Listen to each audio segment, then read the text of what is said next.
morning is titled, Assume the Best. And this all started with a quote I saw from Tony Robbins that said this: stop being afraid of what could go wrong and start being excited about what could go right. That's right. Yeah, isn't that true? That we need to do that. We need to not think about all the worries and problems and stress. We need to focus in on what is good, what is the best. And we tend to go to the negative, don't we? Tend to go to that negative thinking real quick. And so here's some negative things that sometimes happens. Have you ever felt like everything was going wrong? We've all been there at one time. Have you ever felt like no matter what you do, it still comes back to bite you? And how many people say that all the time? You know, people do. Have you ever wondered why something bad keeps happening? People will say, oh, I don't know why that keeps happening. I mean, over and over and over again. And perhaps it might go to this. Have you ever thought or said, God, what lesson am I supposed to learn from this? Just tell me what you want me to do and I'll do it. Well, we could stop right there, couldn't we? Because how many people really listen or do what the message is? So we got to create this chaos for ourselves. Or perhaps you have a thought, I guess I deserve this to happen to me. But do you truly deserve to have bad things or negative things happen to you? No. No. God doesn't want that for us, so why should we want it for ourselves? But all of these things I mentioned is assuming the worst, isn't it? It's not focusing on the best or focusing in on things that could be flowing easily in our lives. And you know, I think what we start out with is the thought that we think things have to go a certain way, or they have to go our way. Let's be even more specific. And if they don't go that way, then we start thinking all those other thoughts, all those negative thoughts. We start thinking the worst. Well, this isn't happening the way I want it to happen, so it's a bad thing. Instead of saying, well, maybe this is just redirecting me. Maybe this is just sending me on a different journey.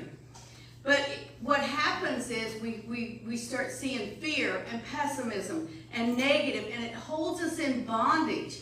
And that is not where we want to live life, because once you start piling that negative stuff on, you get more and more piled on. It's hard to move and get out of bed at that point. It's hard to see any sunshine on a cloudy day. And the main factor that attributes to this is lack, isn't it? Lack. We're thinking we live in a world of lack. Lack is a human-created condition that is formed by a misdirected wanting or longing. I want to repeat this. Lack is a human-created condition that is formed by misdirected wanting or longing. So when we decide something has to be this certain way, or we decide we want this way, then we are creating lack automatically. Even if it comes to fruition, we've created lack because we didn't allow the universe to bring us something grander or better because we've stayed too narrow focused. We haven't assumed the best. We're still living in assuming the worst because we have narrowed our path. And we don't want to do that. We don't want to be in that place. So, for an example, let's just think about overeating for a minute, can we?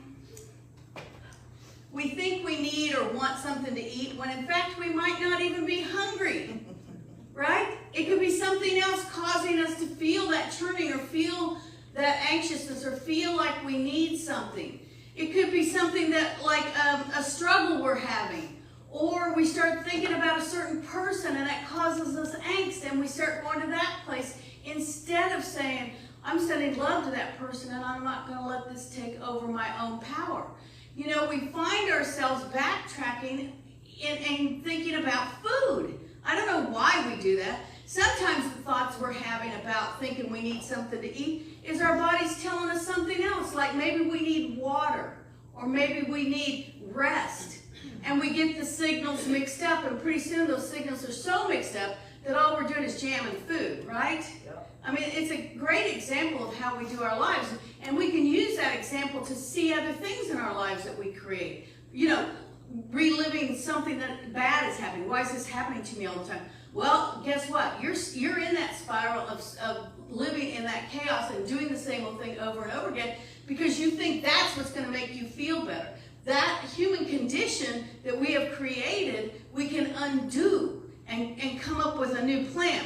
You know, studies have proven that we tend to gravitate to food when we're under stress or when we feel like we have no control. And when we're wanting something our way and we think it's got to be this way, we're putting a lockdown on control of ourselves, but what we're doing really is assuming that the worst thing is going to happen because we think we can't control it, which we don't need to, but we think we can't control it, so we're searching for something. And a lot of times it's food.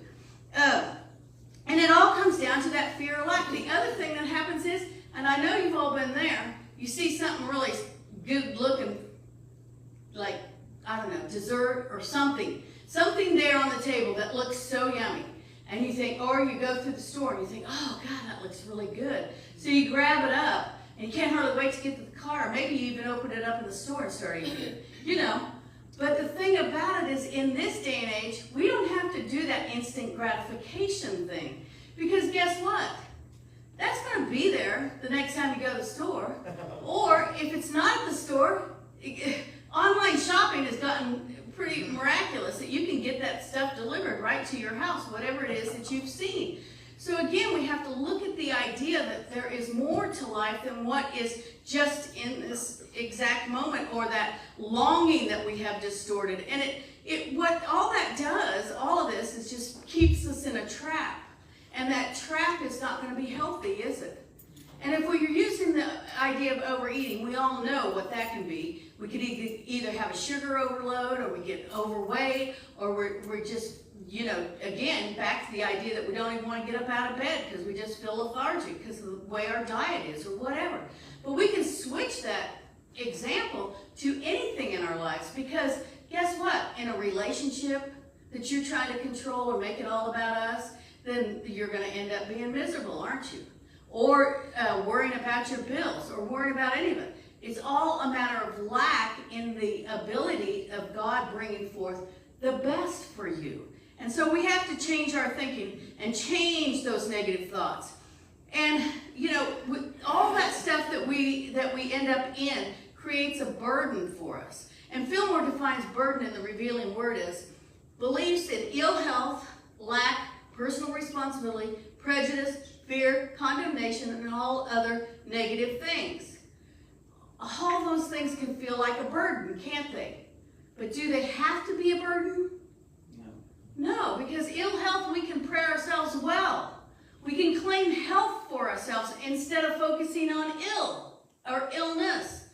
The lack is there all the time, and unless we change our thinking and realize, hey, I'm not missing out on anything. I don't have to get that sweet from the store right now. I'm not even hungry. I'm not even wanting that.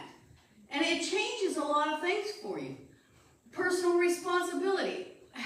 We pile this on heavy for ourselves. We think, oh, we have to fix something for somebody else. Or we have to go do that, or go volunteer for that, or be a part of something. When in fact, no, if we need a break, or we need a rest, or we need to take a step back, then we need to tell ourselves, well, it's my responsibility to take care of me first before I see anything else. That brings forth the best, doesn't it? It'll bring forth the best in you. If we make it a burden, then what are we going to do? We're going to be acting our worst. We're going to be angry, or we'll be upset, or we feel like somebody's trying to push us into doing something we don't want to do, right? Yep. Prejudice, fear, condemnation, all of those are negative things that we don't need to dwell in, that we need to release and let go and not look at those as being burdens. Now, the thing about the burdens is that it still deals with that negative thinking that we have to change. And Fillmore defines negative in the Revealing Word as this: the state of consciousness that repels good and attracts its own likeness, which is lack. Negative does not exist in our consciousness unless we create it. So if we are not creating negativeness or whatever, then we're not going to attract lack, and we're not going to attract more negative. But if we start complaining about everything, oh, she thinks she saw that, or did you see what she was wearing, or, you know, any of those kind of things, oh, I can't pay my bill, blah, blah, blah, then what's going to happen? We're going to to be in that misery of lack and limitation. He goes on with, poverty is the negative side of plenty. Which one do you want to live on? Plenty. I hope you say plenty. Sickness is the negative side of health. Which one of those you want? Health. Yes. Death is the negative side of life. What do you want to do? I want to live life to the fullest, don't you? Yeah. These states result from the minds being allowed to image anything contrary or adverse to the one almighty resource, God. So it is our free will that allows us to see any of that negative stuff, any of that lack. But spiritually, we don't have to see it. We don't have to claim it. We don't have to be a part of it. We don't have to jump into it, because we know that we have the one almighty resource, God, and that's where we want to live from, right? We want to know that the best is God, and the best is for us.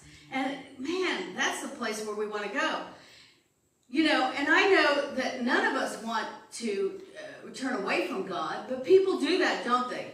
We've all encountered people that have turned away from God, that maybe even say they don't believe in God, you know, but we know we can hold and know that even when somebody says that we can hold the idea that God is in the midst of them, that we can send love, that we can behold the Christ in them when they can't. And that is really, truly being a true spiritual being, to recognize the spirituality in someone else, even when they can't recognize it for themselves. And the more you send that kind of energy, the more they are going to start feeling something prompting within them. It'll be a feeling. It'll be a sensation that they will be searching for.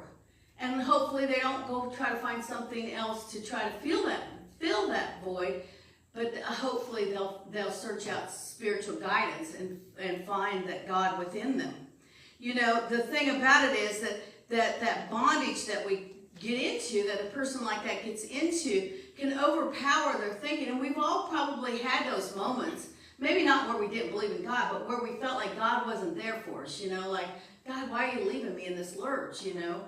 And we don't want to claim that or reaffirm that. But we can say, hey, that was me then, and now I'm living a different level of spirituality. My consciousness has been risen out of that lack, and I can see beyond that now.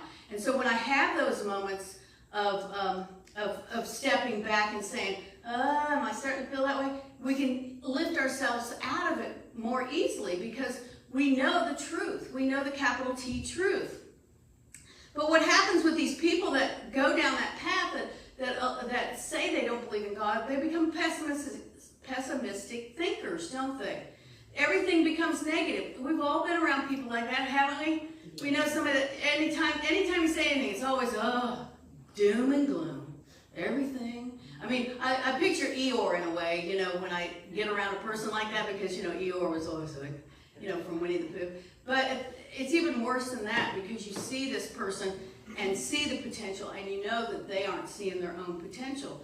And it's hard to be around somebody like that. Sometimes it's best to just stay away from them, to send them that love from afar, because being one-on-one with them, their energy can suck you into that vortex, and $50, and you start feeling like it's overpowering you, which is not what we want to do. And if you have that happen to you, and you do have to be around somebody, then surround yourself with the light of God and allow yourself not to get sucked into the vortex.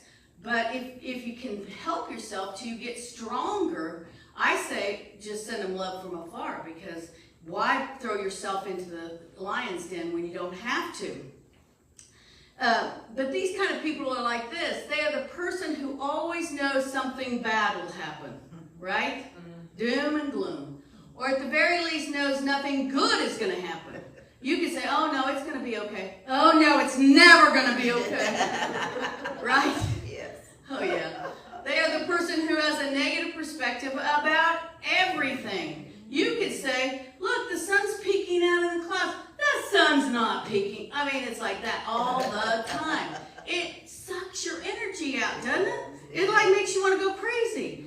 But that's where we have to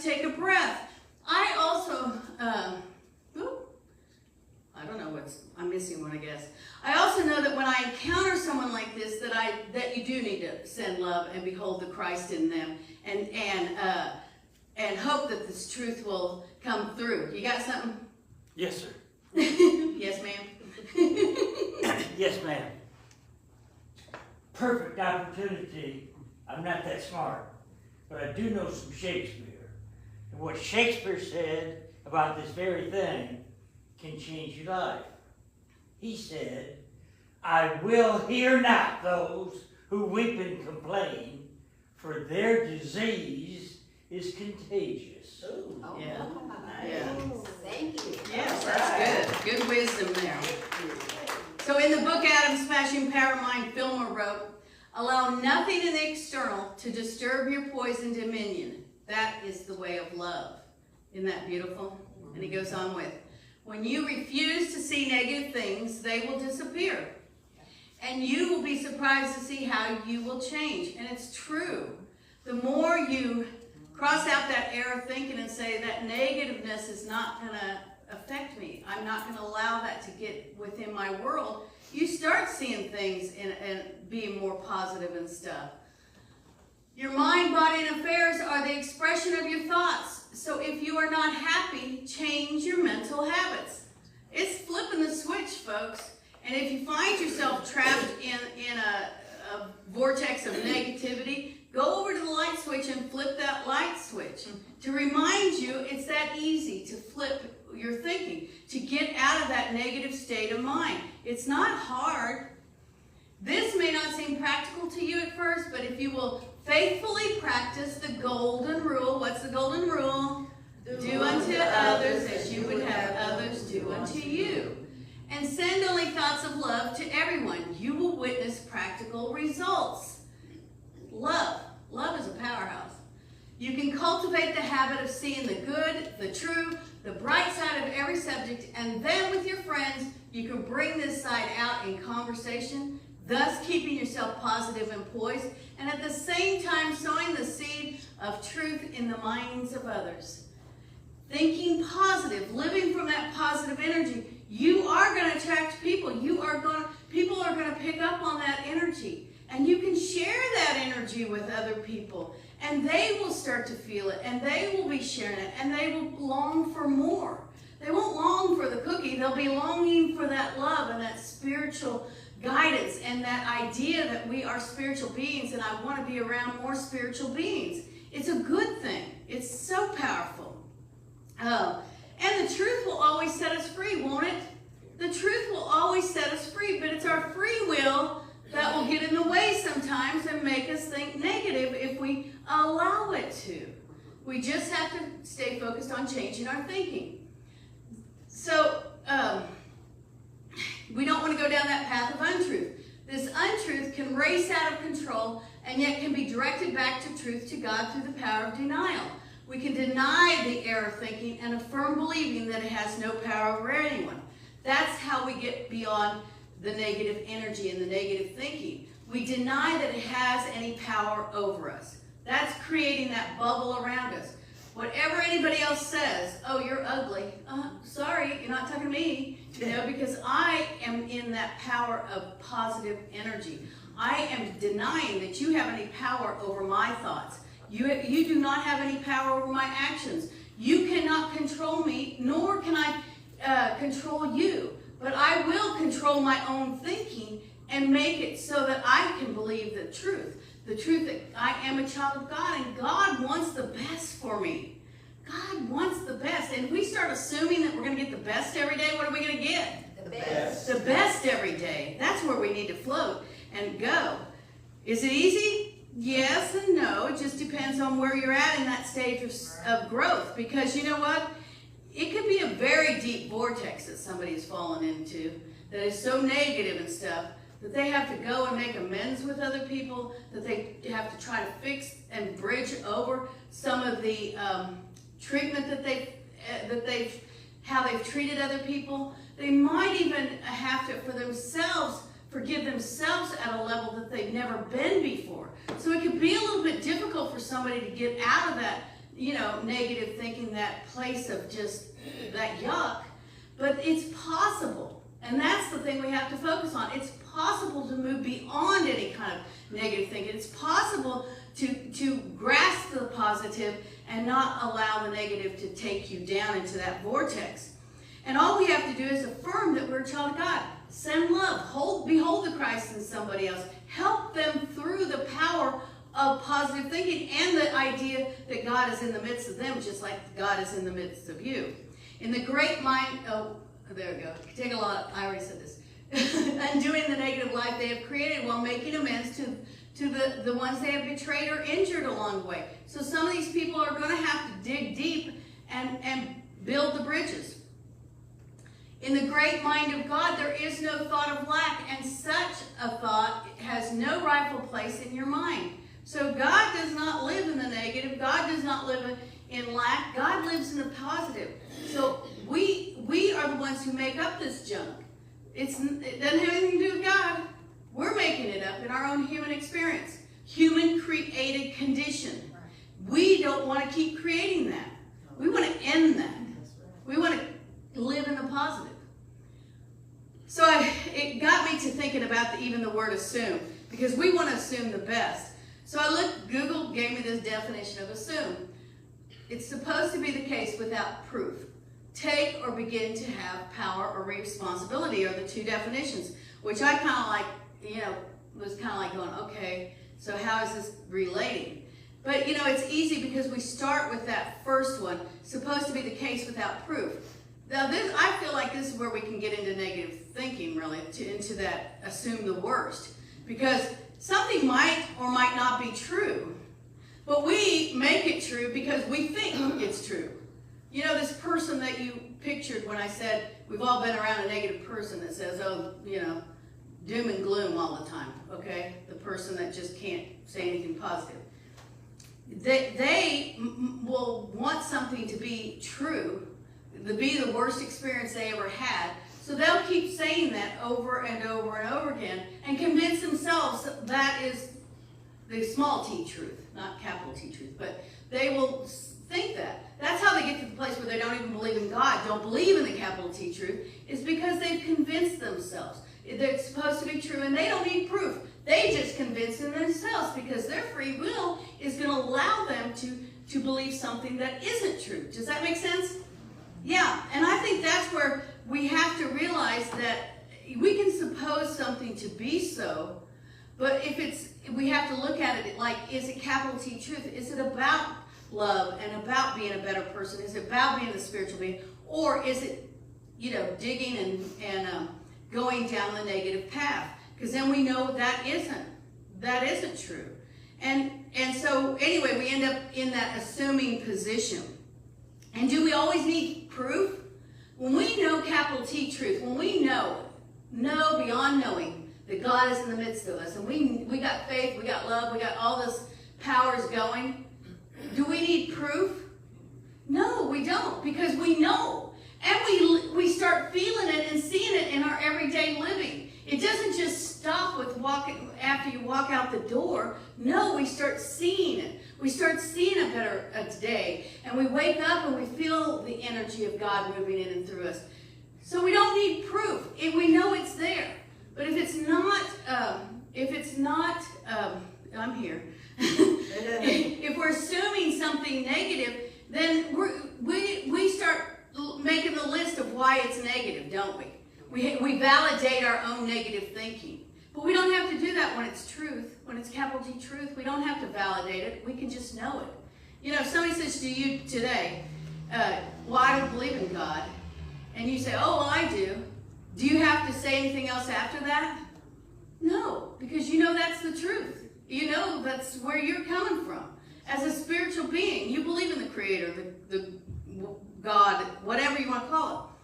But we can make it error thinking. We can do this so easily. That's where we have to go back to denying the power and come back to affirming the truth. But when we use the second definition, take or begin to have power or responsibility over our thoughts, guess what we're bringing forth? We are bringing forth assuming the best. Because when we have power over what we're thinking or what we're saying or what we're doing, then we're living from capital T truth. We're living the life we're supposed to. We're living the best, assuming the best and living the best. Because that's the only way it could be if we come from that. So I thought that was kind of neat about the definition. But assuming the best is always living from truth. It's never limited or there's no lack or limitation. Nothing falls into that trap. And we know this, and we can release that bondage, and we can never fall into the fear, pessimism, untruth category, because we can just keep living from the truth that we know. That we can assume the best, and the best is going to come forth. And even when it looks like nothing good is happening, something good is happening, because God is right there. When we assume the best, we live our best life ever. Thank you for being here today.